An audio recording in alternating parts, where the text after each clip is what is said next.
अब थ्योरम से पहले मैं एक रिमार्क बताना चाहूंगी, एक मिनट। रिमार्क क्या है वो बताना चाहूंगी।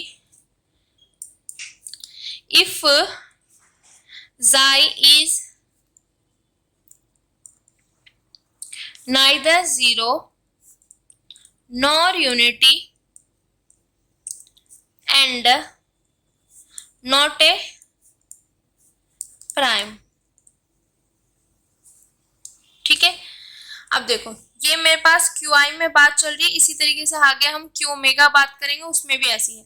अगर मेरे पास xi है, xi कोई भी मैंने इसका गॉसियन इंटीजर ले लिया, ना तो वो जीरो है ना यूनिटी है, ठीक है, और ना ही वो प्राइम है, ओके। तो उसको हम देन तब xi को हम can be written as xi बराबर सिग्मा n, वह सिग्मा ईटा है, सॉरी ये ईटा है, सिग्मा और eta belongs to QI and norm जो है सिग्मा की वो भी मेरे पास ग्रेटर देन 1 होगी एंड नॉर्म ऑफ ईटा की जो भी हमारे पास है वो ग्रेटर देन क्या होगी, 1 होगी। क्लियर।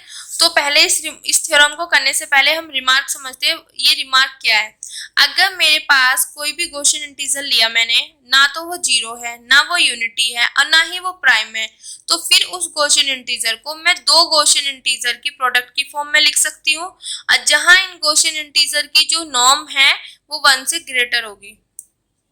क्लियर, समझ आ गया। अब देखो a Gaussian integer whose norm is a rational prime, this is a prime in QI।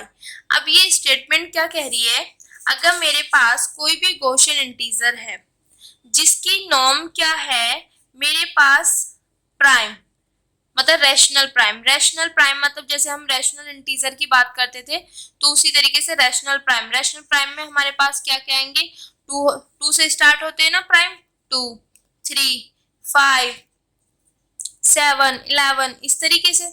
तो अगर मेरे पास कोई भी मैं गॉसियन इंटीजर लूं, अगर उसकी नॉर्म करूं और इनमें से मतलब कोई भी रैशनल प्राइम आ जाए, तब ये xi जो होगा मेरे पास वो हो जाएगा प्राइम इन QI, वो हमारे पास गॉसियन इंटीजर में प्राइम बन जाएगा। इसकी स्टेटमेंट भी यूज होती है बेटा। स्टेटमेंट समझो, अगर मेरे पास कोई भी गॉसियन इंटीजर आया और उसकी जो नॉर्म है वो रैशनल प्राइम होगी, तब ये हमारे पास जो हम गॉसियन इंटीजर ले रहे हैं वो प्राइम बन जाएगा QI में। क्लियर। अब देखो ये चीज हमने मान लिया कि xi मेरे पास कोई भी गॉसियन इंटीजर है, किस तरीके से कि उसकी नॉर्म क्या है p, जहां p मेरे पास कोई भी रैशनल प्राइम है। तो मुझे ये प्रूफ करना है कि जो ये मेरे पास गॉसियन इंटीजर है ये प्राइम है इन QI में। तो हम इसको प्रूफ करेंगे with the help of contradiction से, ठीक है। तो अब हम क्या कर लेते हैं, लेट कर लेते हैं कि अगर ये हमें प्रूफ करना है कि ये प्राइम है इन QI में, मैं सपोज कर लेती हूँ कि ये प्राइम नहीं है QI में। क्लियर, मुझे प्रूफ करना है कि ये प्राइम है, पर मैं मान लेती हूँ कि ये प्राइम नहीं है। हम इसको प्रूफ करेंगे with the help of contradiction की हेल्प से। अगर ये प्राइम नहीं है, आप देखो यहाँ पे मेरे पास ये गॉसियन इंटीजर है, ठीक है, ये प्राइम नहीं है। तो अब देखो जब ये प्राइम नहीं है तो जो मैंने अभी स्टेटमेंट लिखवाई है कि कोई भी गॉसियन इंटीजर है, ना तो वो जीरो है ना वो यूनिटी है, तो अगर ना वो प्राइम है तो उसको हम can be written as the product of two Gaussian integer, दो गॉसियन इंटीजर की प्रोडक्ट के फॉर्म में लिख सकते हैं। तो यहाँ पे मैंने इसको लिख दिया ईटा एंड सिग्मा, जहां ये भी मेरे पास दो गॉसियन इंटीजर हैं और सिग्मा ईटा की भी और सिग्मा की दोनों की नॉर्म मेरे पास क्या है, 1 से ग्रेटर। क्लियर। अब xi बराबर ईटा सिग्मा ले लिया, दोनों साइड मैंने नॉर्म अप्लाई किया, ठीक है। अब यहाँ पे देखो QI में मैंने बोला हुआ था कि QI में हम जानते हैं कि अगर दो गॉसियन इंटीजर इस तरीके से हैं अंदर नॉर्म के अंदर है तो उनकी नॉर्म अलग अलग हो जाती है, ये इसके इक्वल है, ठीक है, ये रिजल्ट है। तो वही चीज हमने यहाँ पे किया। अब xi की जो नॉर्म है वो मैंने क्या ली हुई है यहाँ पे, p। क्लियर है, ये रख दिया। अब p मेरे पास क्या है यहाँ पे, p बराबर मेरे पास आ गया यहाँ पे n eta, norm of eta and norm of sigma. Clear, sorry मैंने इसको n बोल दिया, norm of eta and norm of sigma. अब देखो यहाँ पे ये मेरे पास क्या है, प्राइम। अब जैसे कि मैं यहाँ पे प्राइम है और इसके दो फैक्टर बन रहे हैं, नॉर्म भी तो कोई नंबर ही निकल के आएगा ना, तो यहाँ पे दो फैक्टर बन रहे हैं। अब यहाँ से एक चीज ध्यान दो आप, दो फैक्टर, जैसे मैंने 3 प्राइम ले लिया तो इसके क्या क्या फैक्टर हो सकते हैं, 1 और 3। 5 ले लिया, 1 और 5। मैंने 7 ले लिया, 1 और 7। 2 ले लिया, 1 और 2। 11 ले लिया, 1 और 11। तो जितने भी हमारे पास ये प्राइम ही तो है, रैशनल प्राइम। अगर हम प्राइम की बात करें तो उसके अगर हम फैक्टर की बात करें तो हमारे पास 1 और वो खुद बन रहा है, ठीक है। तो जब ये यहाँ पे दो की प्रोडक्ट में है तो इनमें एक तो या तो ये 1 हो सकता है या ये 1 हो सकता है। देखो मैंने ये एग्जाम्पल से आपको बताया, जब मैंने इनके फैक्टर किए तो सब में 1 1 तो है ही और वह खुद भी है साथ में। तो यहाँ पे अगर 1 है तो इसका मतलब जो p प्राइम है तो इसके फैक्टर में 1 होगा या ये खुद होगा। तो इनमें से या तो ये 1 बन जाएगा या ये, एक ना एक को तो 1 होना पड़ेगा, ठीक है। अगर मैं इसको 1 मानूं तभी तो, जैसे p है, p प्राइम मैंने ले लिया, ये 1 होगा, ये 1 होगा, ये p बन जाएगा, या ये 1, ये वाला पहला p होगा, दूसरा 1 बन जाएगा, सॉरी 1 बन जाएगा। ये तो पॉसिबिलिटी होगी। देखो आप 3 5 ये मैं रख रही हूँ प्राइम, तो इसमें क्या 1 आता है उसके फैक्टर में और वो खुद आता है। तो जब p प्राइम है तो उसके फैक्टर में या तो 1 होगा या वो खुद होगा, तो इनमें से एक ना एक को तो 1 बनना पड़ेगा। क्लियर, तो p प्राइम है तो या तो ये नॉर्म 1 होगी या ये नॉर्म 1 होगी। अब जैसे ही ईटा की नॉर्म, देखो यहाँ पे कंट्राडिक्शन, यहाँ पे नॉर्म 1 आ गई पर हम क्या लेके चले थे कि इसकी नॉर्म 1 से ग्रेटर होगी, तो यहाँ पे मेरे पास क्या आ गया, कंट्राडिक्शन।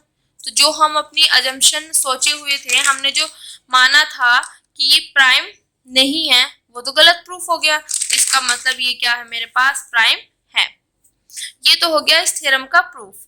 अब कभी कभी इसका कन्वर्स भी हमसे पूछ लिया जाता है कि क्या इस थ्योरम का कन्वर्स ट्रू है कि नहीं।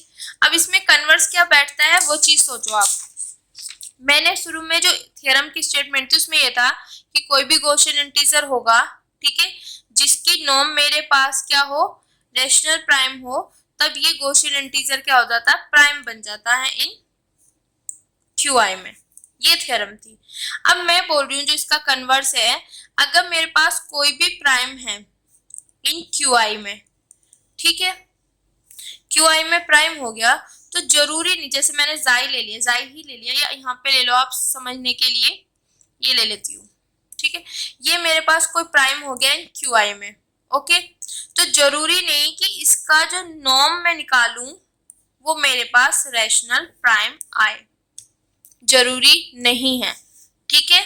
यहाँ पे ये था कि किसी भी गॉसियन इंटीजर की अगर नॉर्म रैशनल प्राइम आ रही है तो वो प्राइम होगा इन QI में। बट क्या है, अगर हम QI में कोई प्राइम लेके चल रहे हैं और उसकी मैं नॉर्म निकाल रही हूँ तो जरूरी नहीं कि वो रैशनल प्राइम होगा। कन्वर्स समझ आ गया, ठीक है। अब देखो इस कन्वर्स को हम प्रूफ करेंगे with the help of example. Clear, वही चीज लिखिए, the norm of A prime of QI may not be rational prime. जरूरी नहीं है कि वो उसका मतलब, अगर मैं प्राइम लेके चल रही हूँ और उसकी नॉर्म ले लूँ तो वो जरूरी नहीं कि रैशनल प्राइम हो। तो इसको हम एग्जांपल की हेल्प से लेंगे। मैंने यहाँ पे एक गॉसियन इंटीजर 3 मान लिया, z इक्वल टू 3। अब यहाँ पे क्वेश्चन पुट अप होता है, क्या 3 गॉसियन इंटीजर है? यस, क्योंकि गॉसियन इंटीजर हमारे पास इस फॉर्म में होते हैं। 3 को मैं इस फॉर्म में बना सकती हूँ, तो ये आ तो गए, और ये मेरे दोनों मेरे पास रैशनल इंटीजर, ये रैशनल इंटीजर है। क्लियर, तो यहां से ये मेरे पास क्या बन गया, ये चीज गॉसियन इंटीजर है। अब इस गॉसियन इंटीजर की मैं नॉर्म निकाल के देखती हूँ। मैंने 3 की नॉर्म निकाली। अब 3 की नॉर्म मैंने यहाँ पे लिखी 9। 9 किस तरीके से आई, जब मेरे पास कोई भी गॉसियन इंटीजर होता है, अब मैं उसकी नॉर्म डिफाइन करती हूँ, तो वो किस तरीके से, इसका स्क्वायर प्लस इसका स्क्वायर। अब यहाँ पे मैं नॉर्म डिफाइन कर रही हूँ 3 का, 3 को मैं इस तरीके से लिख सकती हूँ, तो इसका स्क्वायर प्लस 0 का स्क्वायर, तो ये क्या हो जाएगा मेरे पास 9। समझ आ गया किस तरीके से निकाली। तो मैंने यहाँ पे एक गॉसियन इंटीजर 3 लिया, जिसकी मैंने नॉर्म निकाली, वो 9 आया, पर 9 मेरे पास क्या है, प्राइम तो नहीं है। 9 मेरे पास प्राइम नहीं है, क्योंकि प्राइम वो नंबर होते हैं जो 1 से डिविजिबल होते हैं, या वो खुद से, या तो वो 1 से डिवाइड होंगे या खुद से डिवाइड होंगे, इसके अलावा वो किसी से डिवाइड नहीं होते। 9 जो है मेरे पास 1 से और खुद से हो तो हो ही रहा है, साथ में ये 3 से भी हो रहा है, तो ये नॉट रैशनल प्राइम। ठीक है, तो यहाँ पे जो मैंने 3 की नॉर्म निकाली तो वो रैशनल प्राइम नहीं आई। तो अब बट 3 जो है मेरे पास वो प्राइम है ऑफ क्यू आई का। तो ये तो हमने प्रूफ करके नहीं दिखाया कि 3 प्राइम है क्यू आई का, हमने अब तक यही तो बोला कि मैंने एक क्वोशिएंट इंटीजर मान लिया, उसकी नॉर्म ली, तो वो मेरे पास रैशनल प्राइम नहीं आई। क्लियर। पर यहाँ पे बोला हुआ है कि रैशनल प्राइम नहीं आई, बट 3 मेरे पास प्राइम है। तो अब हम इसको प्रूफ करते हैं कि क्या 3 हमारे पास प्राइम है कि नहीं है।